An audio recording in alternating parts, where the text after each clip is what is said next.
Pada Allah, dapat sama-sama kita duduk di dalam majlis ilmu setelah selesai mengerjakan solat maghrib berjemaah. Mudah-mudahan pertemuan kita di dalam majlis ilmu pada malam ini mengundang rahmat dari sisi Allah. Seterusnya Allah Subhanahu wa taala kurniakan kepada kita pahala yang banyak berterusan, yang mana insya-Allah mudah-mudahan dapat memberi keuntungan pada hari kita bertemu dengan Allah Subhanahu wa taala di yaumul mahsyar nanti insya-Allah. Dalam suatu hadis Nabi sallallahu alaihi wasallam ada menyebut, Nabi kata, ni'matani maghbunun fihima katsirun minan nas, as-sihhatu wal faghar. Dua nikmat yang sering manusia lalai ataupun melupakan nikmat yang besar ini, iaitulah nikmat sihat dan juga yang keduanya nikmat kelapangan masa. Kerana apabila disebut akan nikmat ini suatu perkara yang menggembirakan manusia, nikmat yang Allah beri kepada kita ini banyak. Wa in ta'udu ni'matallah la tuhsuha. Allah Ta'ala kata, mu nak bilang nikmat pemberian daripadaku, la tuhsuha, tak boleh nak bilang. Ambil kalkulator nak bilang nikmat, pecah kalkulator. Kerana banyaknya nikmat pemberian daripada Allah Subhanahu wa taala. Lepas tu bila kita baca Quran, kita mulakan dengan bismillah. Bismillahirrahmanirrahim. Dengan nama Allah yang Maha Pemurah lagi Maha Mengasihani, penyayang. Pasal apa? Apabila kita menyebut nak melakukan satu-satu pekerjaan, kita mulakan dengan bismillah. Kata ulama-ulama nak ambil berkat. Kerana apabila satu pekerjaan yang tidak salah pada syarak, kita mulakan dengan nama Allah, akan jadi berkat pekerjaan tersebut. Dalam bismillah itu Allah Ta'ala kata, aku ni Tuhan bersifat dengan Rahman dan juga Ar-Rahim. Rahman, pemurahnya Allah. Sehingga kan bukan kata orang Islam, orang beriman saja Allah Ta'ala beri nikmat, bahkan kepada orang yang kafir pun Allah beri nikmat. Allah beri nikmat. Bahkan kalau kita tengok nikmat yang Allah beri kepada orang yang tak beriman, kepada orang kafir, kadang-kadang kita tengok lebih dia dah pula. Kerana apa?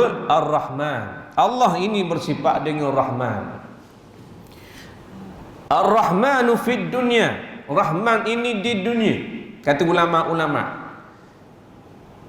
Ar-Rahim fil akhirah. Dan Rahim ini Allah akan gunakan sifat itu kepada orang beriman, yakni Allah limpah kurniakan hadiah, pemberian anugerah yang sangat besar kepada orang beriman pada hari akhirat. Orang kafir tak dapat. Ar-Rahim. Rahman semua dapat. Batu kita makan nasi, orang kafir pun makan nasi.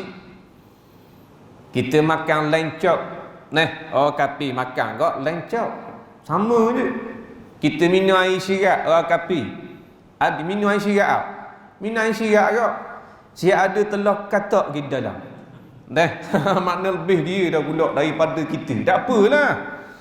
Kerana Allah ini bersifat dengan Rahman. Rahmannya Allah sehingga kan diberi segala-gala semua makhluknya nikmat. Batu permulaan mukadimah kita tadi, kalau nak bilang akan nikmat pemberian daripada Allah, tak boleh nak bilang. Bilang nikmat sihat, nikmat boleh melihat, nikmat boleh mendengar, nikmat boleh makan, nikmat boleh minum, nikmat boleh bercakap, betul tak? Nikmat ada bini, nikmat ada laki, nikmat ada anak-anak, nikmat ada rumah, nikmat kenderaan, nikmat berak, nikmat kecil. Allahu Rabbi, banyak nikmat. Lalu orang yang apabila diberi akan hadiah, diberi akan pemberian yang molek, pemberian yang baik, pemberian nikmat, hendaklah dia balas jasa. Tanda bersyukur, berterima kasih kepada yang memberi akan nikmat. Kalau orang beri kepada kita hadiah, jarang beri kepada kita, maknanya pengak pisang semakuk, tanda kita terima kasih, kita buat mana? Kita ucap terima kasih. Nak wi molek lagi, tak padang terima kasih, kita balas pula. Yewi kita pengak pisang, kita balas pengak jagung. Betul tak? Tanda apa? Terima kasih. Kalau maknanya ada kawan-kawan kita beri pitih ceria ke anak kita, biar raya lama dah habis pun ambil pitih ceria. Anak kita dah ucap terima kasih, kita marah. Kita kata terima kasih tu. Dah anak budak-budak ambil ceria buatlah kacak. Dia kata terima kasih. Mak ayah pandai je suruh anak-anak kata terima kasih. Tapi mak ayah kadang-kadang lupa untuk terima kasih kepada Allah Subhanahu wa ta'ala yang maha memberi akan nikmat kepada hamba-hambanya. Alhamdulillah, malam ini Allah beri kepada kita nikmat boleh duduk di dalam majlis ilmu. Nikmat ni, duduk dalam majlis ilmu, duduk dalam surau yang sangat cantik, ada ekong dah pula. Kalau tengah ni ada kat majlis ilmu tak boleh, tapi tak aci pasang ekong. Belah-belah tengah ni. Tak boleh pasang lagi ekong, tidak dibenarkan. Kena pasang kipas. Ekong tidak dibenarkan. Ni boleh pasang ekong. Alhamdulillah, duduk dalam sejuk, dalam nikmat lah ni. Semayang pula, semayang sujud atas jadah, atas kapet. Nikmat tak? Nikmat zaman Nabi sujud atas tanah. Nabi sahabat-sahabat semayang sujud atas tanah. Lepas tu setengah meriwayatkan apabila Nabi memberi salam, Nabi sapu akan wajahnya. Kerana apa? Terlekat akan pasir-pasir dan tanah-tanah pada wajah Nabi sallallahu alaihi wasallam. Nikmat duduk dalam majlis ilmu ini nikmat. Duduk dalam majlis ilmu, balik daripada majlis ilmu nikmat. Lepas tu kita minta dengan Allah, keluar saja daripada majlis ilmu, ada doa dalam hati kita. Ya Allah, ya Tuhanku, sebagaimana mu pilih aku duduk dalam majlis ilmu pada malam ini, tolonglah pilih pula aku pada malam yang seterusnya. Pilih pula. Nak istiqamah. Tak boleh mari malam ni saja, esok tak ada dah lah. Tak boleh mari sekali-sekala, kalau boleh nak mari semua majlis ilmu. Pasal dapat banyak kelebihan sangat duduk dalam majlis ilmu. Duduk saja-saja, tak payah cakap, duduk diam. Hak tolong cakap, hak duduk depan. Kita mari duduk diam sudah dengar. Setuju pun senyap, tak setuju pun senyap. Rasa cakap banyak agak-agak habis semayang ramai-ramai. Semayang pula duduk belakang, tak usah duduk depan dengan Tok Imam. Tukang baca kuat Tok Imam je, Fatihah. Kita baca slow dah, mudah. Nikmat tu. Bawa sejadah pula ni masing-masing ni. Kalau setengah tu bawa sejadah tebal-tebal, sekali sujud tak jumpa cari hidung. Tak apa, itulah nikmat pemberian daripada Allah Subhanahu wa ta'ala. Jangan lupa kita ucap terima kasih, tanda syukur kepada Allah Ta'ala. Kemudian tanda kita bersyukur lagi kepada Allah Ta'ala, bulan yang hampir dengan kita, iaitulah bulan korban. Lepas tu kita cakap dengan penganjur tadi, ditanya nak tajuk dia, kita kata kau anda korban pun boleh bagi tajuk korban. Semalam pun tajuk korban kau, tak apa, 2 kali korban. Yang dekat dengan kita hari raya Aidil Adha, tak lama dah. Nah, panjang umur, rayalah kita hari raya Aidil Adha. Atau dinamakan hari raya haji, hak tula, kerana bulan orang mengerjakan haji. Cuma tahun ni dah lagi haji ya. Nah, tahun depan panjang umur insya-Allah. Hari raya korban pun ia juga, hari raya Aidil Adha pun juga sama. Adha ni udhiyah, penyembelihan korban. Nah, hak sama, hak tula je. Lalu apabila hampir kepada kita suatu hari raya yang sangat besar, kita ambillah kesempatan.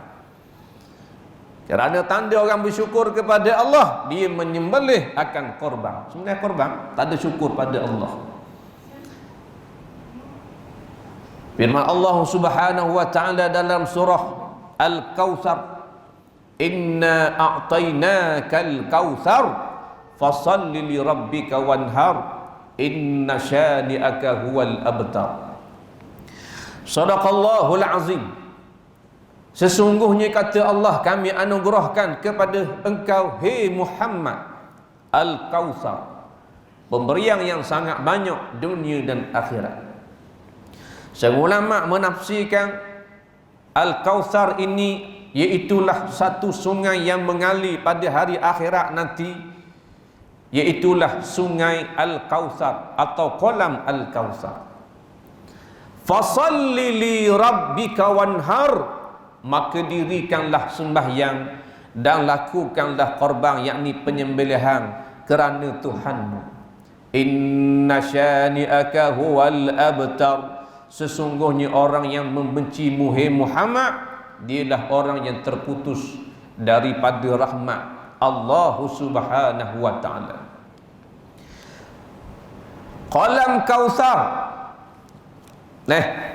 adalah pemberian Allah kepada Nabi Muhammad sallallahu alaihi wasallam. Inilah kolam yang bertatahkan permata.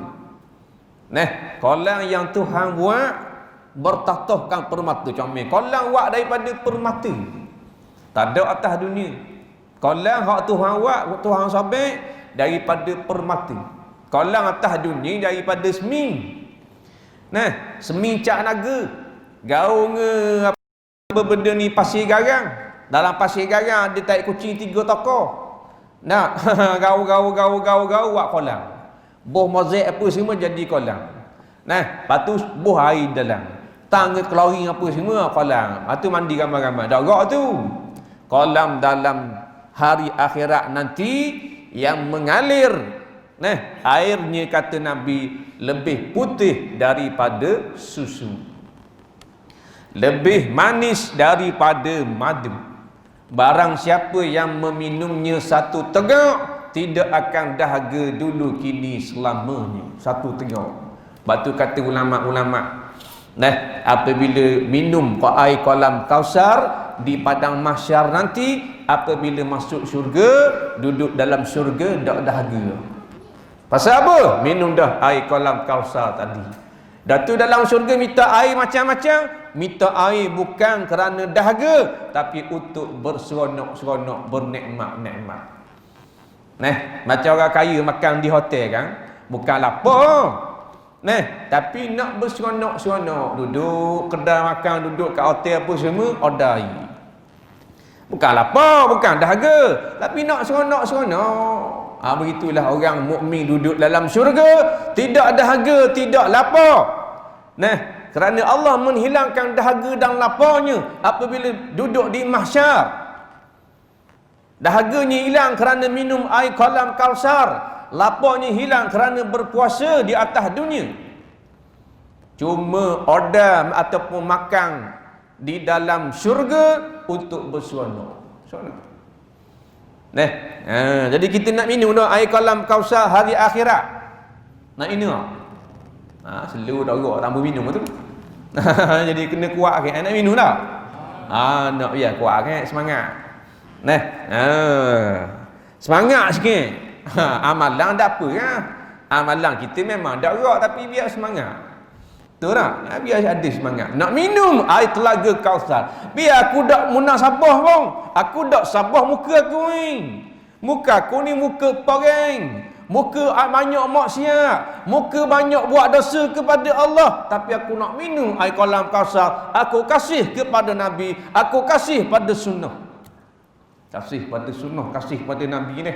Walaupun dalam hidup kita berapa juzuk sangat, berapa kerak sangat kita menghidupkan sunnah Nabi, tapi kita kasih pada Nabi, kasih pada sunnah Nabi.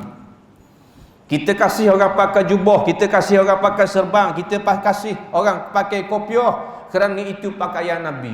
Walau kita pakai topi sudu. Kita pakai topi sudu. Tapi orang pakai serban, orang pakai jubah, orang pakai kopiah, kita kasih kerana ini adalah sunnah Nabi, ini pakaian Nabi. Okey tu. Daripada kita marah orang menghidupkan sunnah-sunnah Nabi sallallahu alaihi wasallam. Di sana kata ulama-ulama ada golongan yang tak dapat minum air telaga Kausar. Golongan mana ini? Itulah golongan yang membelakangkan hukum Allah. Nabi katakan depan sahabat-sahabat, aku akan tunggu umatku nanti di tepi kolam Kausar. Nabi tunggu kita hari akhirat kat gigi 3 tempat.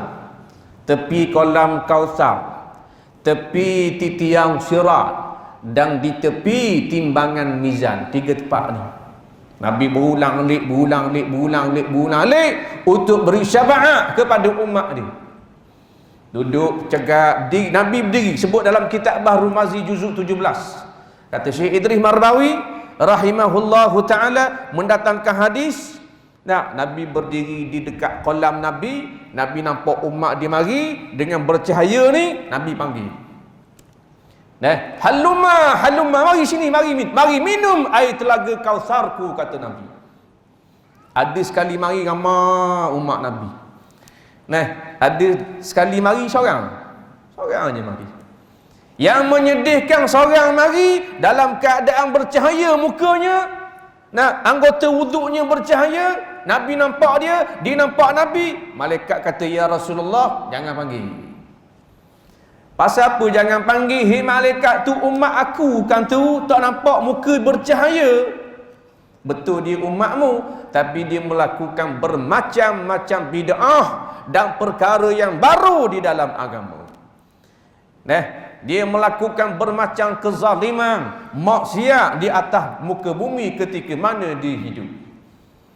Menunjukkan, kata ulama-ulama kita, hanya semayang semata-mata tak cukup lagi.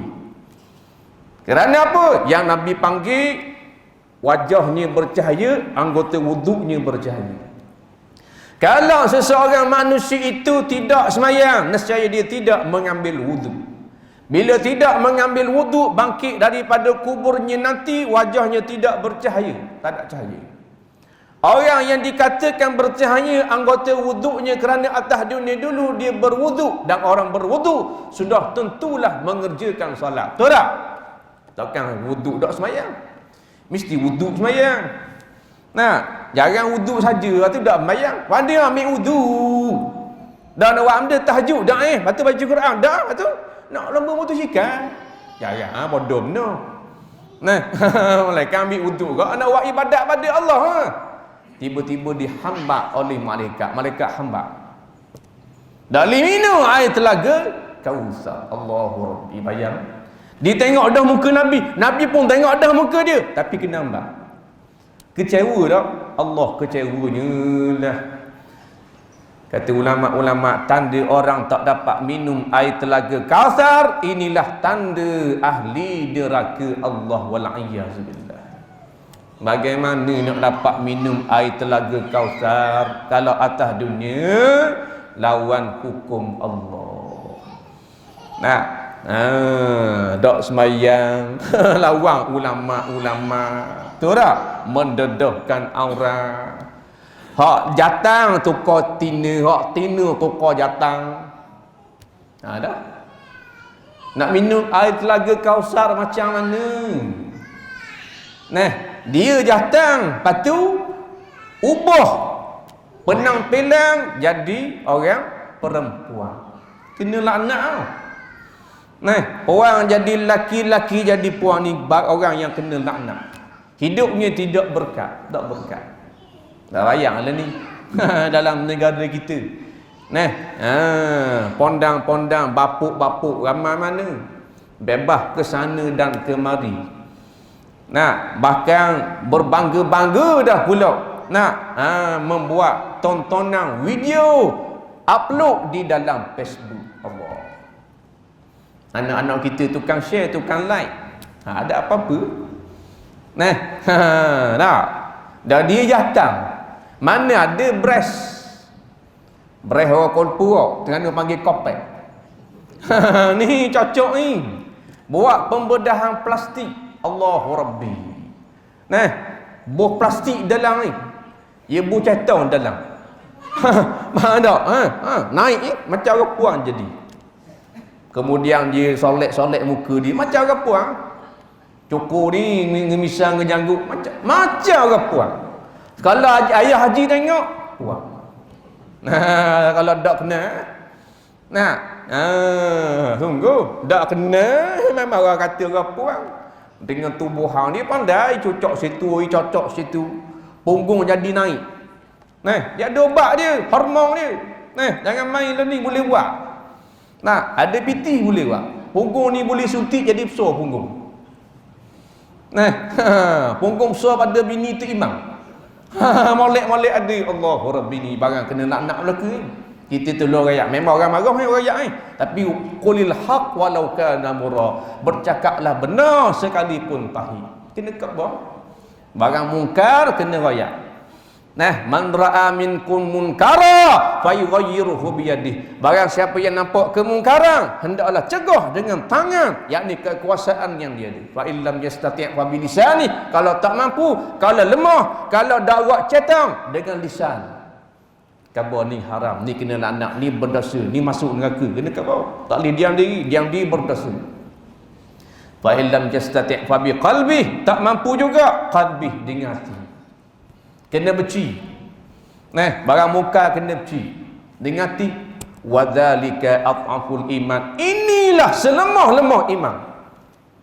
Bermaksud kalau tak cegah juga dalam hati, menunjukkan iman seseorang itu nak rosak atau tidak sempurna atau tidak beriman kepada Allah wal iyyazu billah. Jangan main. Lepas tu bila kita balik daripada rumah, kita tengok anak-anak kita tengok TV, cerita-cerita yang mungkar, cerita-cerita yang berdosa, mendedahkan aurat, kita kena beci. Sebelum beci kita kena guna. Nah, jawatan hak kita ada, kalau kita ayah kita kena larang. Kalau tukar TV channel lain, jangan tengok cerita gini tak baik, ni tu tak tutung aurat kan. Kena kata gitu. Kalau tak kata ayah dosa. Jangan main. Kena kata tukar TV lain. Tak mau ayah tak mau tengok cerita-cerita gini. Tak mau tengok drama-drama gini. Benda tudung-tudung duk akan bukan pok daramu bukan mak daramu belakang Nah, kena khabar gitu. Dah ayah mana kata. Nah, ayah mana nak tolong khabar gitu. Nah, ayah balik surau ni balik ada. Nah, kuku derah ayah. Nah, ngak ke benda? Nak tengok atas. Ayah kata, dah jadi dak nikah dorang. Ayah pula. Allah, patut derah ngak dak dam diri ayah. Serah. Pasal takut ketinggalan drama swasta. Takut nikah dengan orang lain. Nah, ni berat ni. Berat nana. Berat. Mak dah suruh kira belunjur terik mak depan TV. Nah, biskut jagung hak sen duduk sebelah cicah air. Tengok TV anak-anak. Allahu Rabbi, cerita-cerita yang haram tak boleh tengok. Jangan tengok. Cerita orang beriman kan. Kita orang belajar ilmu agama kan mesti ada hukum. Betul tak? Baik. Fasallili, maka dirikanlah sembahyang, wanhar, dan lakukanlah ibadah korban. Hukum melakukan ibadah korban sunat muakkad, sunat muakkadun, sunat muakkad.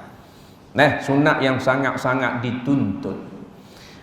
Kalau wakil pada keluarga, sunat kifayah. Yang ni sunat yang kalau dalam keluarga tu seorang saja masuk, yang lain sudah terlepas daripada sunat kifayah. Manakala ayah masuk, hak lain terlepas adalah. Atau maknanya kalau abang masuk, kalau kakak masuk sebahagian korban pada tahun ini, maka yang lain terlepas. Maksudnya kalau dak masuk belaka pun dak dah pasal sunat, kau wajib sunat. Tapi sunat yang sangat-sangat dituntut di dalam agama kita. Nampak? Pasal apa kita buat korban ni? Sani tanda syukur kepada Allah Subhanahu wa taala. Lalu kita cari binatang korban, kita sembelih dan dagingnya kita bahagi-bahagikan. Tanda syukur tu. Tanda syukur kita dapat anak.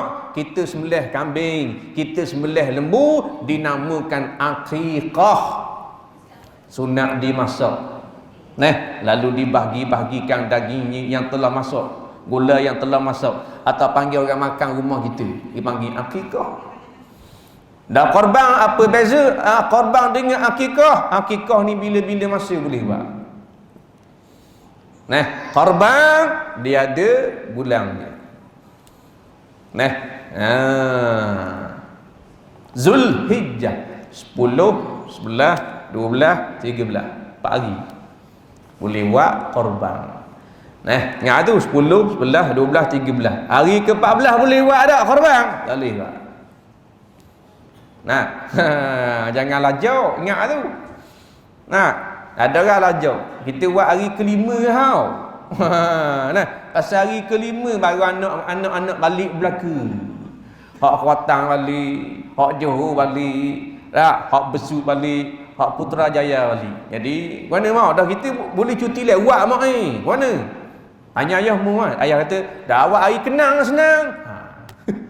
Awak hari kenang dia belaka. Telefon Tok Imam, mana? Dah gini kita pakai ada anak-anak beranak kita dah, kita nak minta Tok Imam meleh lah anak lembu kita ni. Tok Imam kata bila? Hari raya kenang. Tok Imam kata hari raya kenang tak sibuk, insya-Allah boleh kan. Ngatu Tok Imam bodoh. Tak, mana boleh. Kalau sembelih juga tak jadi korban dipanggil sembelihan biasa. Boleh makan tak jadi korban. Pasal korban ni dia ada hari dia, hari raya Aidil Adha, dia ada hari dia. Cuma ada pandangan ulama-ulama, dia kata boleh buat hari ke-5. Pasal apa buat hari ke-5? Kerana hari raya korban di 10, 11, 12, 13 ni, lembu kita terlepas. Cari tak jumpa cari Allah berat menanang dah. Ada kau jenis lembu terlepas. Ikat dah orang tali pung butuh lagi. Kejar masuk dalam rok dak jumpa cari. Balik lembu hari raya ke-5, hari ke-5. Lagu mana? Kata setengah ulama boleh qada. Pasal bukan sengaja. Lari sungguh. Hari kedua dah balik, pandai dia. Hari ketiga dah balik, keempat dah. Hari ke-5 baru balik. Lembu balik dengan MRT balik. Lagu mana? Boleh qada. Boleh. Kata setengah ulama lah. Tapi saja nak eret hari ke-5 kenang tak boleh.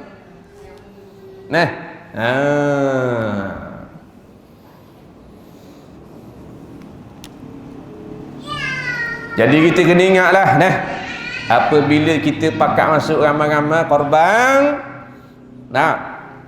buatlah yang terbaik.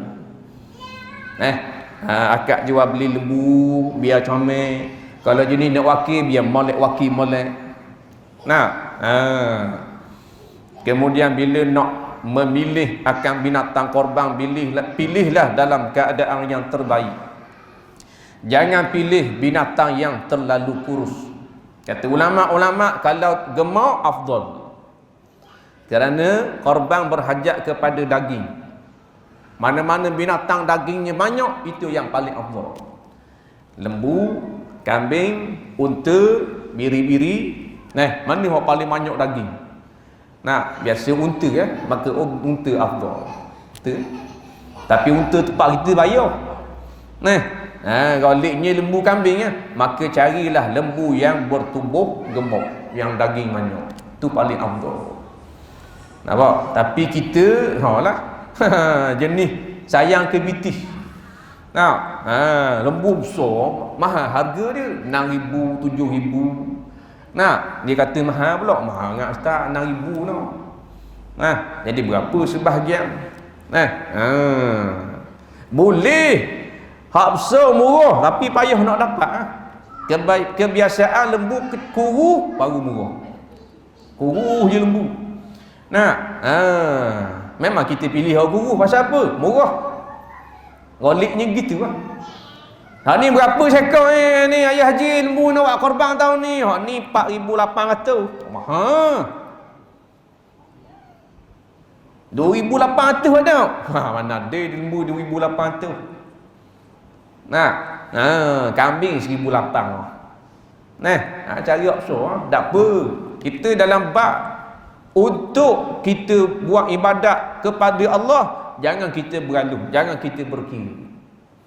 Biar terbaik. Minggak buat korban tapi Allah Rabbi kuruhnya lembu. Lembu macam dia lembu isyak gang. Kuruh lembu. Tak orang. Waktu turun daripada lari tu dah molek. Guling 2 kali mampu gerah. Jadi dok rok dengan lembu. Buat apa? Dak murah ngak. Hak gagah-gagah lah pasal kita nak buat korban kan. Binatang yang akan kita tunggang pada hari akhirat insya-Allah korban. Binatang korban kita nak naik kan. Waktu munasabah kalau lembu 7 orang, 7 bahagian. Kalau kambing 1 bahagian. Seorang je. Kambing dak aci tak sah buat 2 bahagian. Ada orang buat kambing 7 bahagian, balik awal terus. Tak boleh. Kambing untuk seorang saja. Tak boleh bagi 2, tak boleh. Lembu unta 7 bahagian. Ingat tu. Dan buat 8 boleh tak? Boleh.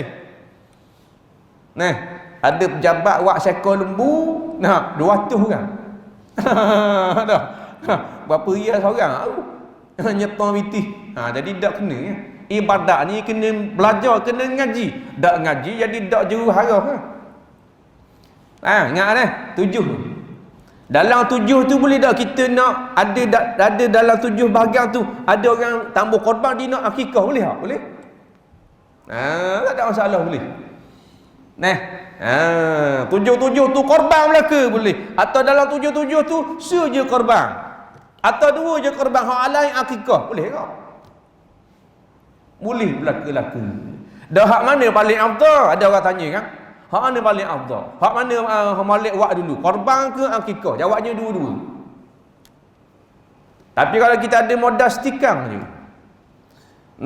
Korban ke dulu, akikah ke dulu? Ini banyak pandangan ulama-ulama. Kata ulama, pandangan yang paling bernas, kalau kita ada modal setikang je, mana pun piti tak banyak. Jadi nak pilih nak buat korban ke nak buat akikah? Kita dah akikah lagi ni. Pasal tanya mak dengan ayah kita, mak ayah kita kata mu dak ngekah lagi, mu dak akikah lagi pasal pak mu tak ada pitih dulu. Jadi kita dak ngekah lagi ni, dak akikah lagi. Jadi kita nak akikah dulu ke ataupun korban dulu? Kata ulama-ulama, kalau akikah sekali seumur hidup. Adapun korban tiap-tiap tahun mari seumur. Jadi buat akikah dulu. Ada pandangan ulama sedemikian. Ada ulama yang mengatakan kalau dekat dah dengan hari raya Aidil Adha, apa benda ni korban dulu. Kemudian habis hari raya Adha, mari bulan-bulan yang lain pula, kumpul modal lain pula, buat akikah pula. Jadi boleh berlaku. Atas itu kan. Nak buat akikah dulu pun boleh, nak buat apa benda ni korban dulu pun boleh juga. Jangan dak masuk sudah. Ninggak dak masuk korban pun dak masuk, akikah pun dak masuk berlaku. Kira nak daging free je. Masuklah korban, kita kan ada piti. Lain kita tak ada duit, ustaz. Tak ada duit. Tak apalah, nak mana tak mampu. Kalau mampu tapi tak masuk juga korban, jawabnya tersangat-sangat rugi. Kerana korban, kalau kita tengok sejarah, Allah suruh Nabi Ibrahim sembelih akan anaknya. Sembelih anak tu asal sejarah korban. Bukan sembelih lembu lalu kan, bukan sembelih unta lalu, sembelih anak dulu mula-mula. Nabi Ibrahim diwahyukan oleh Allah dalam mimpi. Nabi Ibrahim kata kepada Nabi dan kepada anaknya Nabi Ismail alaihi salam, ya bunayya inni ara fil manam, hei anakku yang paling aku kasih, nah inni ara fil manam, sesungguhnya semalam ayah telah bermimpi, anni azbahuka, aku menyembelihmu dalam mimpi, fanzur maza tara, apa pandanganmu, mau rasa guna gamak kalau tak Terengganu kau. Nah, merasa guna. Jawapan Nabi Ismail alaihi salam ketika itu kecil lagi, setengah riwayat kata 9 tahun. Kecil je. Apa jawab Nabi Ismail alaihi salam? Ya abati, hei bapakku, if'al ma tu'mar, lakukanlah apa yang telah diperintahkan oleh Allah. Suruh buat tak setara. Padahal nak suruh sembelih dia, sembelih ni makna bunuh. Sembelih ni makna gorok tekuk. Tu makna sembelih. Tapi tetap redha. If'al ma tu'mar, satajiduni insyaallahu minas sabirin. Mudah-mudahan aku ini didapati di kalangan orang-orang yang sabar. Hebat Arab Nabi Ismail. Tak. Ujian daripada Allah kepada Nabi-Nabi Rasul-Rasul alaihimus salatu wassalam. Bukan suruh sembelih kambing, bukan suruh sembelih lembu, sembelih anak, tetap patuh perintah daripada Allah Ta'ala. Kita suruh potong tangan pencuri, kita tak potong. Siang kau orang curi potong tangan dia. Kalau kat gigi tak ada tangan nak hijim dia pulau. Ni mulut-mulut orang yang jahil. Dan kalau dia ada tangan, dia curi rumahmu pula pada. Nah, keguna. Potong tangan ni bukan potong lalu. Kita ingat kalau potong tangan, ingat orang curi, potong, takir. Ingat senang nak aku potong. Kena masuk mahkamah, kena masuk bicara, kena ada saksi, kena barang hak dicuri pula. Nak kena cukup nisab. Curi lipat je pun tak potong tangan. Curi telur ayam tak potong tangan, dia ada nilai dia yang ditentukan oleh pihak berkuasa. Gitu kan. Curi potong tangan, nyanyi kat gigi habis kudung tangan orang Melayu, la ilaha illallah. Ni berat. Mulut-mulut orang yang tak mau mengaji, tak mau belajar dulu bagi kita tahu. Belajar dulu, dengar duduk dalam majlis ilmu dulu, baru kita nampak gini. Agama ini sangat-sangat mudah nak membantu kita masuk dalam syurga Allah. Allah ni sayang kita ni. Allah sayang tak kita? Sayang. Nabi duduk dengan sahabat, Nabi tunjuk, sahabat mu nampak tak seorang perempuan sedang dukung anak dia beri susu. Kecil je anak dia.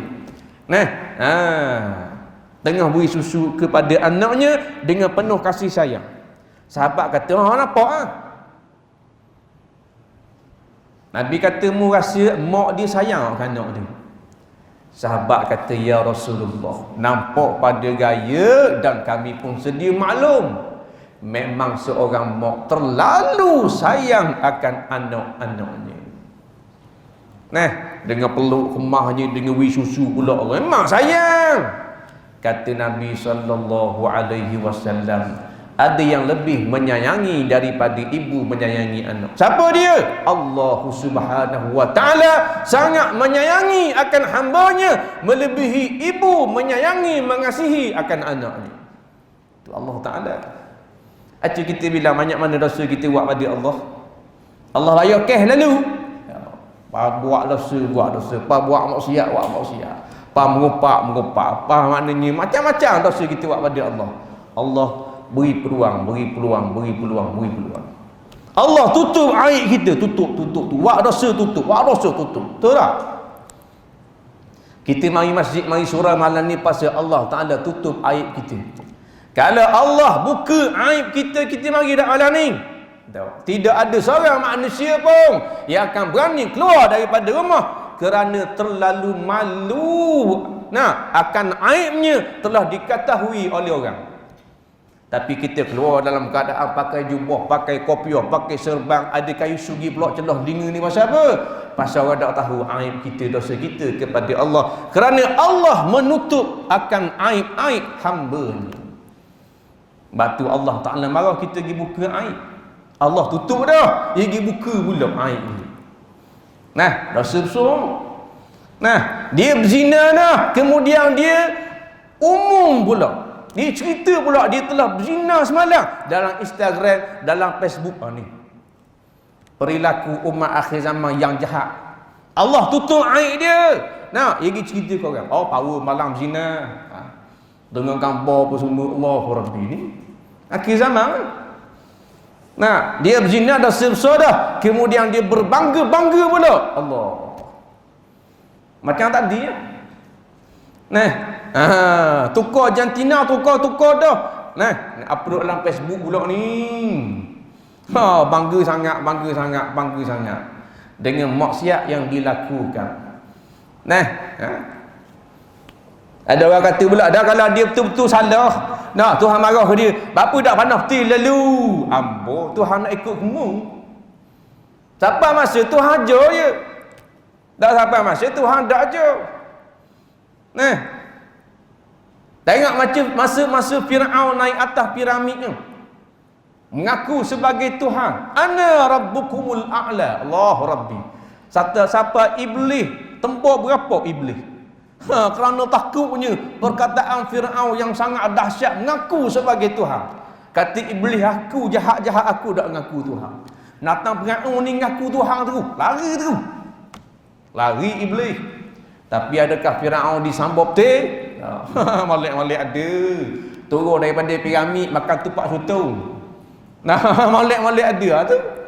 Sampai masa tenggelam dalam laut merah, malaikat sumbat lumpur dalam mulut, baru nak beriman pada Tuhan Nabi Musa. Dah. Nah, beri peluang. Dah kita beri peluang, dah taubat pada Allah. Nah, kita ambil kesempatan.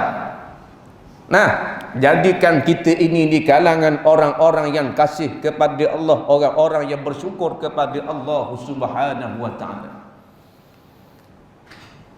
Kemudian sikit lagi, apabila kita buat korban kayak gini, daging korban kita itu, sampaikanlah daging itu kepada orang yang miskin. Jangan tak sampai ada orang daging korban tu musim ketang hak tula je. Nah, wi ke pak dara wi ke anak dara korban kok, pak dara korban kok, mui kaku aku wi kemu. Lepas tu mak dara korban kok hak tula. Jadi anak beranak saja. Hak miskin tak sampai. Orang miskin jangan bawa dengan supit ni.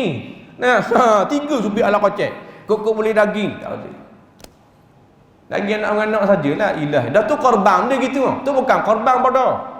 Korban ni, daging korban itu mesti bahkan wajib diberikan bahagian-bahagiannya kepada orang yang miskin. Faham lagi miskin ni? Kita ni kawan-kawan kita je. Kawan kita kat sama kaya kita. Orang ni naik wajah, orang ni naik Nabi, orang ni naik seterung. Nah, biar sampai kepada orang-orang yang miskin. Sebab tu waktu-waktu gini kita kena tengok mana rumah orang miskin. Nah, kita nak beli daging kayak gini. Boleh 5-6 buah tak apa dah buah rumah orang miskin. Tak tahu tanya orang kan dengan orang miskin. Kayak gini korban kayak gini nak beli daging. Tu. Ni enggak boleh daging wak alik di rumah. Wak alik di rumah daging korban. Boleh spesial wak alik di rumah. Sumak dalam api sejuk. Bubur dalam api sejuk. Siapa tak boleh tutup api sejuk. Cokeng ke kaki lembu ni. Cokeng. Ngekor-ekor lembu cokeng. Dah mana daging korban untuk orang miskin? Tak ada. Kalau begitu, korbannya tidak sah. Jangan main. Korban ini menjadi sah apabila ada bahagian orang miskin yang kita beri dalam keadaan mentah. Mentah dah. Jangan masak, mentah. Kalau masak, dah aci. Kena wi mentah. Biar ada. Siapa kepada orang miskin, sama ada nak buat dalam raju, nak buat dalam plastik, nak buat dalam supit, nak buat dalam kertas surat khabar Cina, kau anda biar sampai kepada orang yang miskin. Ni daging korban dah. Ada apa? Sah. Kemudian bahagian-bahagian yang lain baru kita beri ke kawan-kawan kita, jaga-jaga kita, anak-anak kita. Tu baru korban. Tapi yang ibadat Allah bukan macam tu. Nah, tu harus saja. Harusnya kita bahagi 3. Satu bahagian kita bahagi 3. Bagaimana? Satu bahagian untuk kita, sebahagian untuk orang miskin, sebahagian ni kita nak bagi kawan kaya pun boleh, kawan-kawan kita hak nak miskin pun boleh. Tu kita bagi 3 bahagian. Hukumnya harus. Yang paling afdal yang macam Nabi buat. Macam mana Nabi buat? Satu bahagian, satu topok daging korban kita, Nabi akad dengan topok tangan Nabi segenggam. Ini yang Nabi makan anak beranak Nabi. Lebih hang ni beri kepada semua orang miskin. Ni yang paling afdal sekali pembahagian daging korban. Tapi tak ramai buat. Tak ramai buat. Melainkan ambil segenggam gini hak ni orang miskin. Ketua tu ni hak orang miskin ni. Nah, dah lah segenggam gini nak bagi ke orang miskin. Nah, ni kata pula yang halus-halus ni. Bagi 18 orang ni. Allahu Rabbi. Nak berapa gram seorang boleh? Kawan tu bawa supit besar, boleh 200 gram. Nah, tu nak wajib dah ni.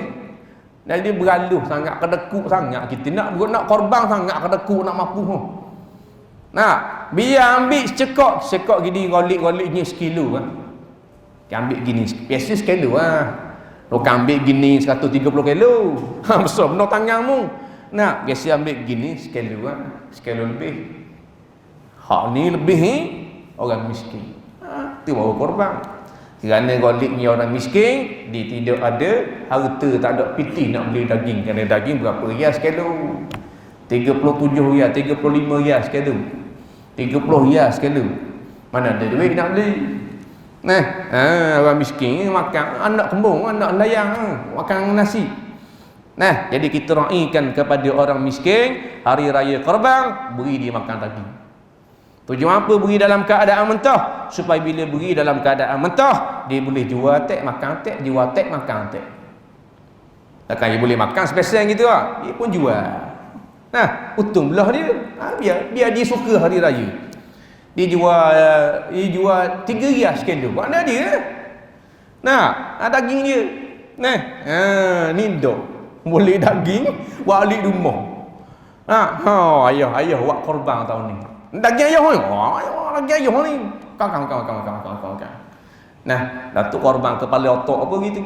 Tak usah korban hak bodoh-bodoh gini.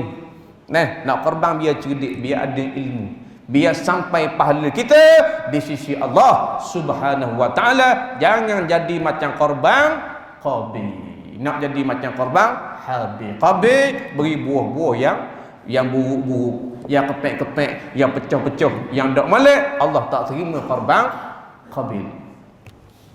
Dah Qabil ni pun dia Qabil. Anak Nabi Adam alaihi salam. Wa ada molek Tuhan tak terima. Dah kita anak Nabi mana ni?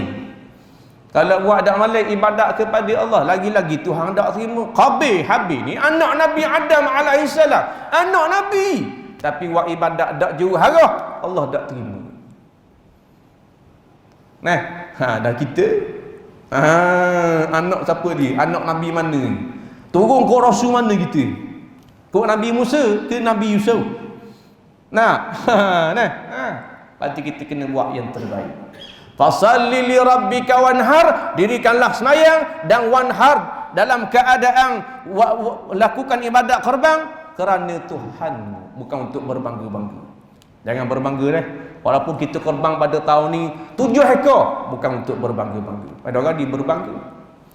Nah, mana? Tahun ni masuk korban tak? Hamba masuk sebahagian. Tak sebahagian. Tengok hamba ni 18 ekor. Jangan main-main. Jangan berbangga-bangga. Nak korban 200 ekor pun tak ada untuk Allah, bukan untuk nama, bukan untuk pujian manusia. Tu dah pakai gawa tu. Jadi daging korban boleh tak kita simpan banyak hari? Tak ada masalah, boleh simpan Hak 3 hari tu awal-awal saja. Kemudian dimasukkan akan hukum tersebut, jadi boleh simpan akan daging korban bahagian kita. Kan bagi orang miskin. Bagi orang miskin kena wih lalu. Bahagian kita boleh simpan. Lama mana boleh simpan? Tak ada masalah. Walau 200 tahun pun boleh simpan. Hak bagian kita lah, bagi orang kena bui. Kena bui. Katakan hari tu orang miskin tak ada, dak balik lagi. Orang miskin pergi makan angin kamera Helen. Minggu depan baru balik, maka boleh simpan daging korban ni. Boleh simpan. Bubur dalam peti sejuk, bila dia balik daripada kamera Helen, kita pun bui ke dia daging korban. Wah ni saya simpan baru ni. Tak apa. Jangan orang miskin ada depan mata tapi tak beri lagi. Beri lusa lah, beri esok lah. Tak boleh kena beri lah tu. Hak terakhir sekali boleh tak kita beri korban, daging korban ini sebagai upah? Ini jawab sama-sama ada ulama-ulama jawabnya tak boleh. Bagaimana yang dikatakan upah? Ada orang disilap faham. Dia beri korang supik satu plastik. Tiba-tiba hak ni satu plastik ni banyak sikit lagi. Dan ni hak ni mai. Hak ni hak tukang sembelih ni bagi dia. Bukan upah saja beri Jawabnya itulah upah. Upah tu. Upah dah mesti kita kata ini upah daging tak. Tapi kita melebihkan kerana meraihkan tugasnya menolong kita sama ada lapah atau sembelih. Jadi kita raihkan dia, jasa dia besar. Tukang sembelih korban kita, lembu kita pun lebih. Itu upah yang bagi. Mana kalau orang lain sekilo, dia pun sekilo juga. Tapi bukan atas dasar upah, kerana dia juga duduk dalam majlis itu, kita bagi. Lah ada lagi Pak Mak tukang sembelih, kita pun beri ke dia. Sama sekilo dengan orang lain Tiba-tiba siapa tanya Pak Mak tukang sembelih 2 kilo, jawabnya itulah upah, hukumnya haram. Kita ingat upah kak, ni upah pasal sembelih tadi ni upah dah. Tu memang haram dah. Kita faham dah tu. Kemudiannya apabila kita sembelih korban, jangan kita pandai-pandai ambil bahagian-bahagian tertentu tanpa minta keizinan orang tuang punya masuk korban. Kerana ada sebahagian tukang sembelih atau tukang lapah, dia pandai-pandai lepas daripada sembelih, dia kerak tekak lembu, ibu dalam raga motosikal dia bong itu bong. Dia gak jenis gitu deh. Dah tukang masuk 7 orang ni tengok, mana kepala lembu? Pak Mak ambil lah tadi. Itu kan belah kan? Lah, mu tukang sembelih je, apa kepala lembu boleh kemung? Dia sama-sama gitu lah. Kalau ia sembelih lembu orang, ia nak kepala lah. Tak boleh, hukumnya haram. Kalau makan, masuk api neraka. Jangan main. Kullu lahmin nabata min haram fannaru awla bih. Mana-mana daging yang tumbuh dengan sebab makan haram, masuk neraka. Tak boleh. Lepas tu kalau nak kena tanya.